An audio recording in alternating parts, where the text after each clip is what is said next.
Listen to that sound. The aggressive, engineered roar of a twin-turbo V8 engine echoing off the concrete of a downtown valet at 9 p.m. on a Friday. It sounds like success, doesn't it? It sounds like arriving. Now look closer. Look past the immaculate paint job and the designer sunglasses resting casually on the dashboard. Look at the guy stepping out. His tailored jacket fits perfectly. His diver's watch catches the ambient streetlights just right. But watch his hand as he passes his sleek, heavy metal credit card to the server to pay for a $200 dinner. His thumb is twitching. There's a microscopic bead of sweat on his hairline. He's smiling effortlessly at his date, but internally, his central nervous system is experiencing a silent meltdown. He is actively praying to the banking algorithms that the transaction isn't publicly declined. He isn't wealthy. He's a hostage. The modern definition of success is a hallucinatory disease.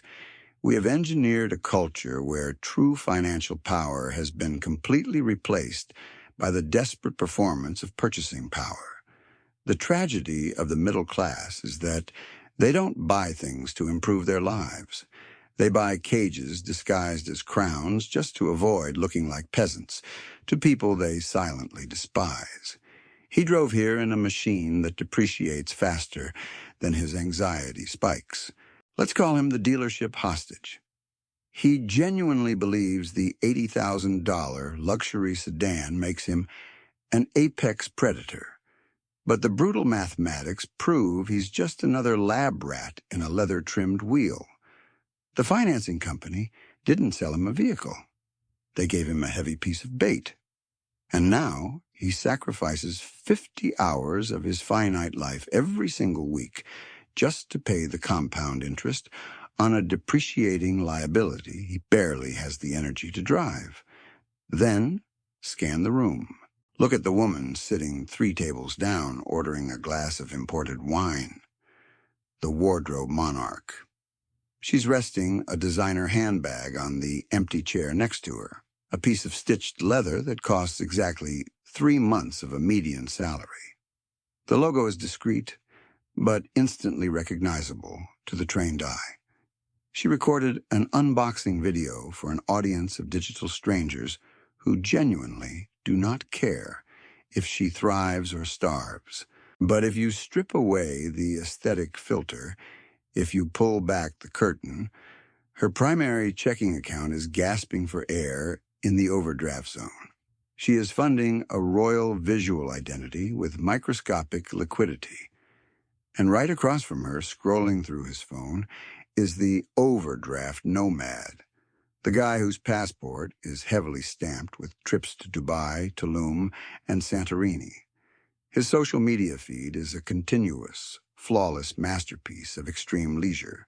Yet every single flight, every rented infinity pool, every artificially saturated sunset is directly financed by a crushing mountain of revolving unsecured debt at 24% interest. He is literally flying across the globe to run away from the sheer panic of his own balance sheet. These people surround you every single day. They are your co-workers, your relatives, your neighbors.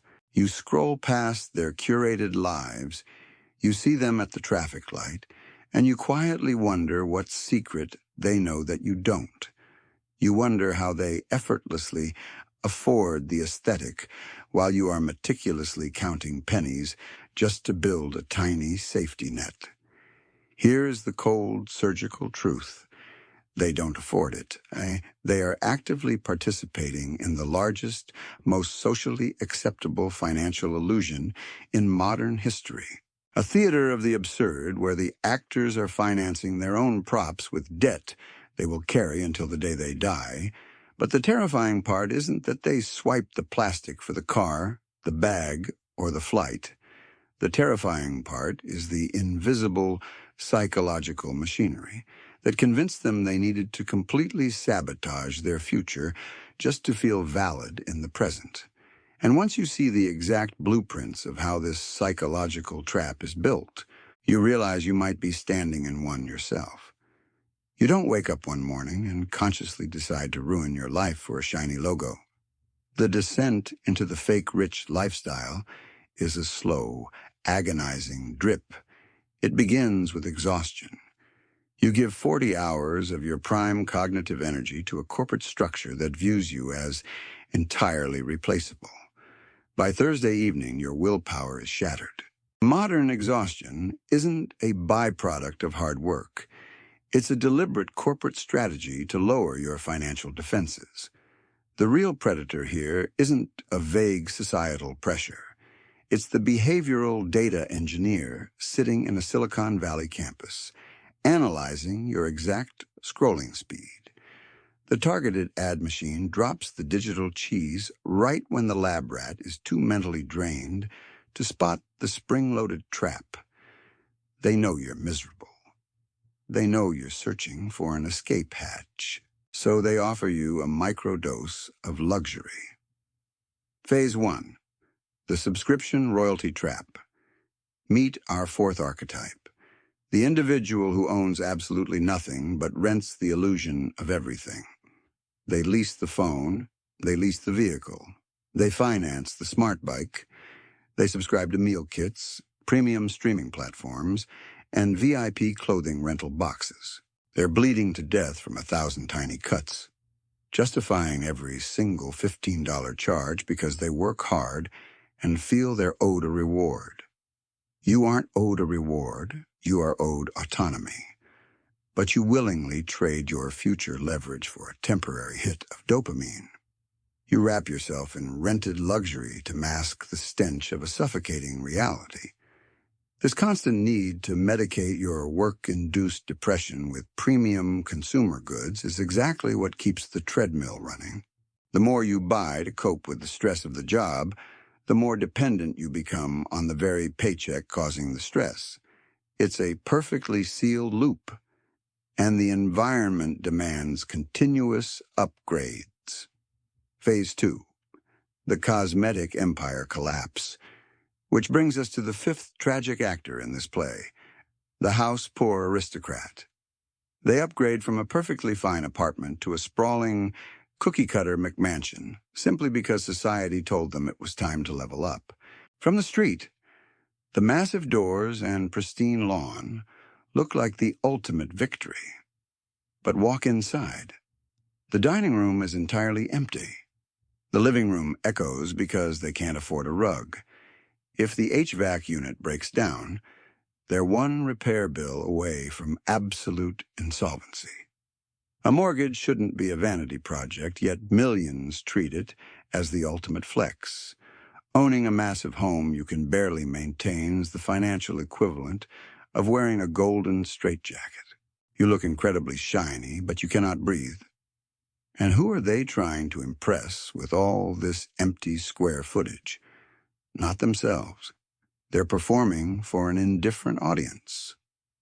Phase 3. The algorithmic beggar syndrome.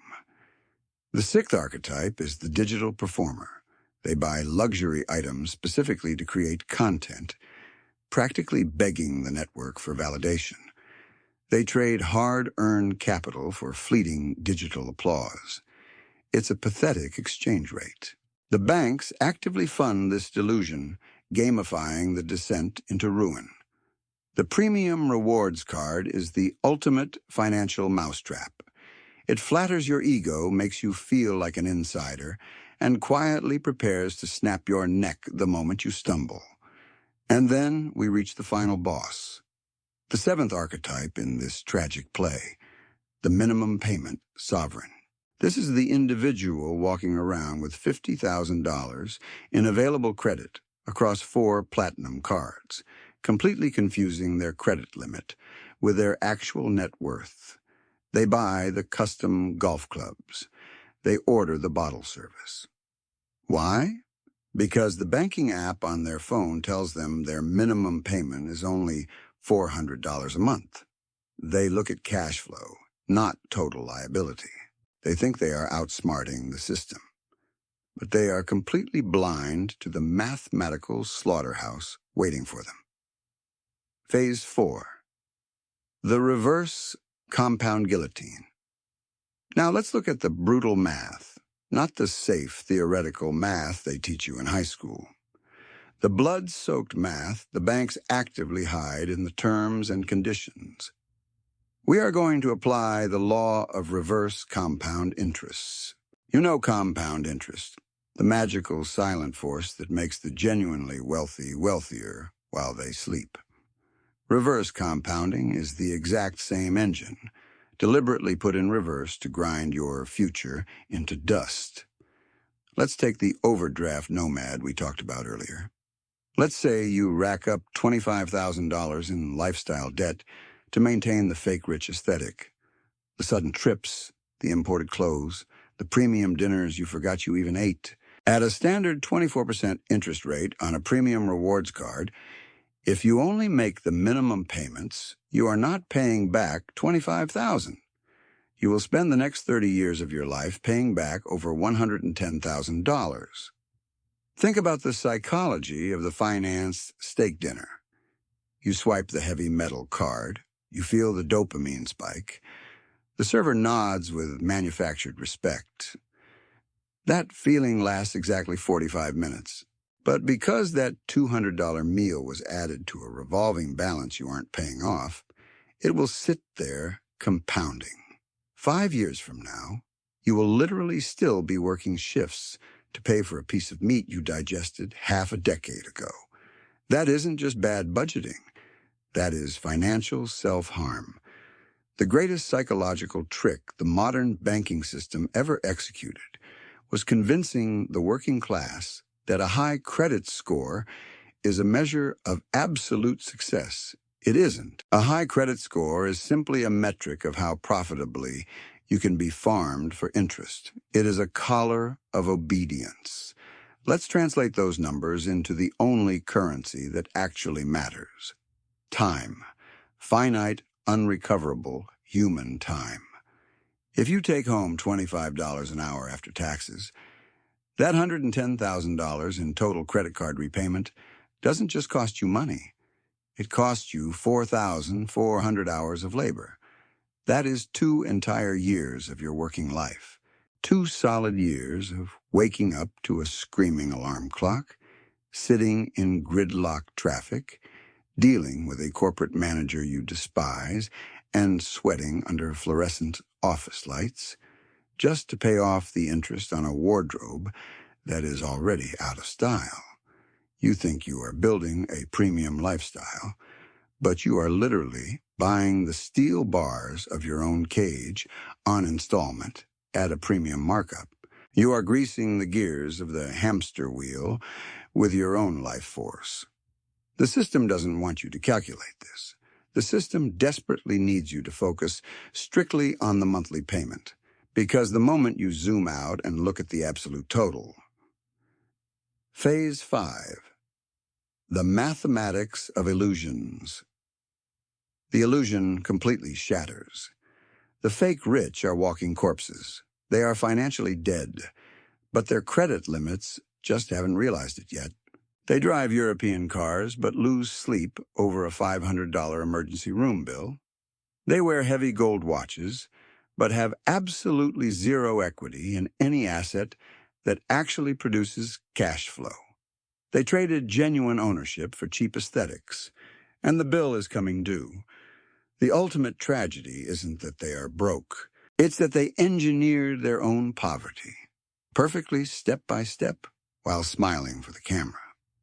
So, how do you beat a system that is engineered by neuroscientists and financial predators to keep you perpetually bleeding cash? You don't beat it by buying a slightly cheaper luxury car. You don't beat it by finding a credit card with a lower interest rate. You beat the system by completely removing yourself from the game. You stop playing. Real power isn't loud. Real power doesn't need a logo stitched into its chest. Real power operates entirely in the dark. It is silent, calculating, and completely invisible to the algorithm. The ultimate flex in the modern world isn't pulling up to a traffic light in a leased German sports car. The ultimate flex is waking up on a random Tuesday morning, pouring a cup of cheap coffee, and knowing absolutely no one on earth has the authority to tell you where to be for the next 24 hours. But to achieve that level of absolute autonomy, you have to undergo a psychological death. You have to kill the part of your ego that desperately wants the valet, the waiter, and your financially illiterate neighbors to think you are important. You have to embrace the aesthetic of absolute irrelevance. Phase 6. The Stealth Wealth Doctrine. The true elite, the ones who aren't renting their existence, practice something called stealth wealth. They find a deep, almost sadistic pleasure in looking completely average. They are the ghost in the machine. They drive 10-year-old Japanese sedans with faded paint. They wear unbranded cotton shirts. They live in neighborhoods well below their actual means. And while the dealership hostage is sweating through his tailored suit over a $200 transaction, the ghost is sitting in a quiet room, watching his index funds quietly compound into a fortress of untouchable equity. Society will tell you that hiding your success is a waste.